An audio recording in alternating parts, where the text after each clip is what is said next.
Shirika la kuhudumia viwanda vidogo mkoani Morogoro, SIDO, limeandaa mafunzo ya ujuzi na uboreshaji wa bidhaa za mafundi wadogo katika tasnia ya ushonaji nguo, uselemala, uchomeleaji na bidhaa zitokanazo na ngozi.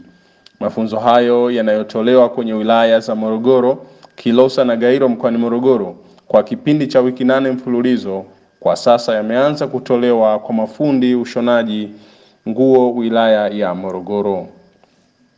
Baadhi ya washiriki wameeleza umuhimu wa mafunzo hayo na namna walivyonufaika nayo.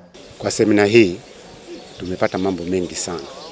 Semina hii imekuwa kama ni kioo, ili mtu unapojiangalia kwenye kioo unajua pale kuna makosa gani tulikuwa tunafanya. Sasa mafundi wengi tulikuwa tunafanya makosa mengi sana ambayo tulikuwa hatuyajui, lakini sasa hivi nikiwa kama mimi binafsi au na wenzangu, nafikiri tutabadilika sana kutokana na semina hii ilivyotufundisha. Imetufundisha mambo mengi sana, na lazima sasa tufanye nini? Tubadilike tukiwa kama mafundi wa wateja wetu. Mtu kweli ana ujuzi, lakini kuna vitu vingi ambavyo tunatakiwa kujifunza, kwa sababu kila siku tunatakiwa tuendelee kujifunza. Na kwenye semina tumepata vitu vingi sana. Kwa mfano, kuna vipengele tulikuwa bado tunafanya makosa, ukizingatia sana sana kwenye ukarimu, jinsi ya kumkarimu mteja anapokuja ofisini kwako, na jinsi unavyomhudumia kulingana na kazi uliyoifanya au aliyoitaka yeye. Anaweza akaitaka kazi na ukafanya vile ambavyo hajataka yeye, lakini hapo kwenye kumwelekeza kwamba kazi yako kweli ulitaka hivi, lakini kumekuwa na mapungufu kidogo, inatakiwa kwanza usichukulie paniki, muelekeze vizuri na atatoka hapo mnacheka tu vizuri. Tumejifunza mengi, na yale tuliojifunza pia tutaenda kuyafanyia kazi. Upande wa masoko, upande wa kutunza kumbukumbu, takwimu, na kwa ajili ya wateja, uboreshaji wa kazi zetu ili tuweze kuinua zaidi kipaji tulichonacho, na pia tuweze kuwagawia na wengine katika kuwafundisha. Nilichojifunza, nimeona tofauti ambao niliokuwa nayo zamani na kwa sasa hivi nilivyokuja kujifunza mafunzo haya. Utofauti wake nilichouona, nimekutana kwanza na watu aina mbalimbali katika mafunzo haya, pia jinsi ya kushonwa, design mbalimbali. Kwa hiyo nimejifunza kitu katika kupitia haya mafunzo tuliokuwa nayo kwa sasa hivi. Mafunzo haya tuliojifunza hapa, kwa mfano siku ya leo tumejifunza namna ya ubunifu. Fundi inatakiwa awe mbunifu wa mavazi. Jambo lingine tuliojifunza ni namna ya kumshonea nguo mteja wako, yani kufuatana na umbo alilo nalo. Kwa hiyo kipindi cha nyuma tulikuwa tunashona tu, mradi mtu amechagua mshono unamshonea. Lakini kwa sasa tulipopata mafunzo haya leo, nafikiri tutakuwa mafundi wazuri zaidi, kwa sababu tutakuwa tunaangalia umbo la mtu. Kwa hiyo unamshonea nguo kufuatana na umbo lake alilonalo, ili nguo ile impendeze, siku nyingine pia aweze kurudi kushona nguo kwako. Jambo lingine, namna ya upangiliaji wa rangi katika ushonaji. Pia kuna rangi zingine, kuna mtu mwingine mweupe, kuna rangi nyingine ambayo hataki kuvaa, au mweusi kuna rangi nyingine ambayo hataki kuvaa.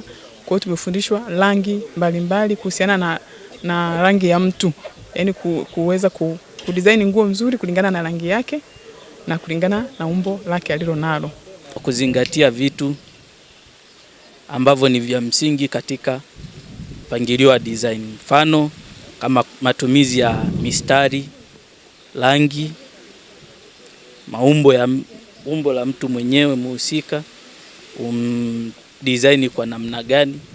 Maana kuna watu ambao unakuta wanapendelea kuvaa nguo ambayo ilimpendeza mtu fulani, asijue kwamba yeye pia ana umbile tofauti na yule mtu. Kwa hiyo pia vile ndo tumegusia katika masuala hayo ya kusema mtoe mtu kutokana na umbile lake, na ni sehemu gani ambazo utasisitiza zaidi ili kumfanya mtu apendeze kutokana na umbile lake alilonalo. Uweze kuchora maumbo tofauti na aweze kuyapaka rangi kutokana na mtu anavyoonekana. na pia maumbo hayo azingatie kabisa kwamba binadamu tuna maumbo tofauti, lakini kuna maumbo ya msingi ambayo tumejifunza, ambayo sana hayo ndio anatakiwa yazingatie, na akiweza kuyapamba yale maumbo au kuyatengenezea vazi zuri kwa mchoro, basi anaweza akapeleka kwenye mshono wake kwa urahisi.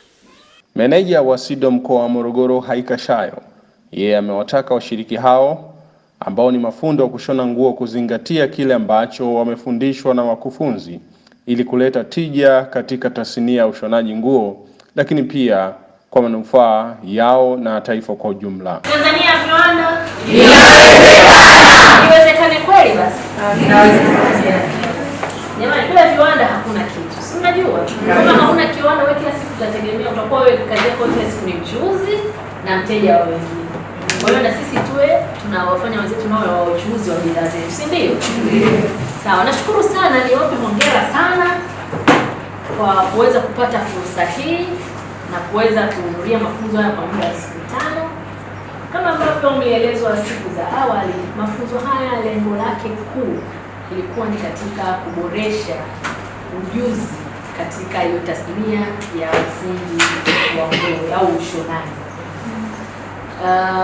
Kama katibu alivyosema, mlianza na masuala ya wajasiliamli, mkafanya masuala ya upatikanaji wa mitaji, mkafanya masuala ya masoko. Hivyo vyote ni vianzio, lakini lengo letu kuu nadhani ilikuwa ni siku 2 au 3 za mwisho ambapo mlijifunza namna gani ya kuweza kuboresha bidhaa zenu. Na nyinyi ni kundi tu, tunaweza kusema nyinyi tena ndio mna baraka. Nyinyi ndio mmefungua pazia. Nyinyi ndio kundi la kwanza. Tutaenda na mafunzo haya kwa muda wa wiki 8. Kwa hiyo lengo letu ni kwamba tutakapofika ile wiki ya mwisho 8, tuwakusanye wote waliohudhuria mafunzo. Tuwe na kama mahafali, kama yale mahafali tungeweza hata tuvae na sisi kofia, mahafali yale tunayofanya ya vyuma mbalimbali. Na tutataka, nadhani na mwalimu amewaeleza, tutataka siku ile mbali ya kuwa na mahafali tuwe na maonyesho madogo tu. Na tutaonyesha nini? Tutaonyesha kile tulichojifunza hapa tulivyoenda kuweka kwenye vitendo. Nadhani leo mmekata mkaishia katika ngazi ya kukata. Baada ya pale kila kikundi kitaenda kumalizia. Na nadhani mmeambiwa mtakuja kama sio Alhamisi, Ijumaa, ili mkutane na mwalimu muoneshe mlichomalizia, kama kuna mapungufu aombe kurekebisha. Kama sivyo, basi tutatekeleza hivyo. Ili utakapoenda kushumeshikata leo, nadhani mwalimu ameongoza, mmeweza kukata katika mpangilio. Mtaenda kushona katika taratibu mtakao kubaliana, mtaileta. Ataikagua, atasema pana kosa, na baada ya pale kila mmoja wenu katika hawa 68 ataenda kutumia ujuzi huo kutengeneza kitu chake ambacho siku ya maonyesho atakuja kukionyesha. Alafu kutakuwa kuna mashindano. Atakayeshinda atapata zawadi.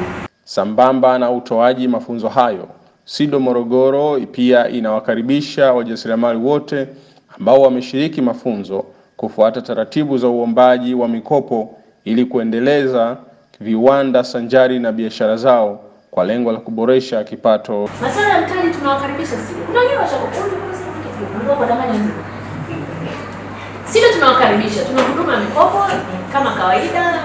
Ufinyu wa fedha ni tatizo la kudumu, lakini wakati ya uwezo tunajaribu kuwahudumia watu kwa kupokezana. Kwa hiyo wale wanaohitaji mtaji waje hapa, watapelekwa kwa afisa husika, atawaelekeza taratibu za kuweza kufikia huduma hii. Masuala ya vifaa pia nadhani ni katika mfumo huu. Miaka ya nyuma wakati SIDO inaanza tulikuwa tunatoa pia vifaa kwa njia ya mkopo. Na program ilikuwa inaitwa haya purchase. Lakini kutokana na sababu hizi za pale za utendaji, sasa hivi tunakupa hela kanuni mtaji. Ukitaka kununua kifaa, unatuambia supplier gani, tunamlipa supplier, unaenda kuchukua kifaa. Kwa hiyo bado pale katika kutumia masuala ya mtaji, unaweza kupata fedha kwa ajili ya kuendesha biashara, unaweza kupata fedha kwa ajili ya kununua vifaa. Sasa ukishakuwa na mtaji wa kuendesha biashara, ukishakuwa na vifaa, ndio ni kazi kwako kuimarisha soko lako. Umetoka.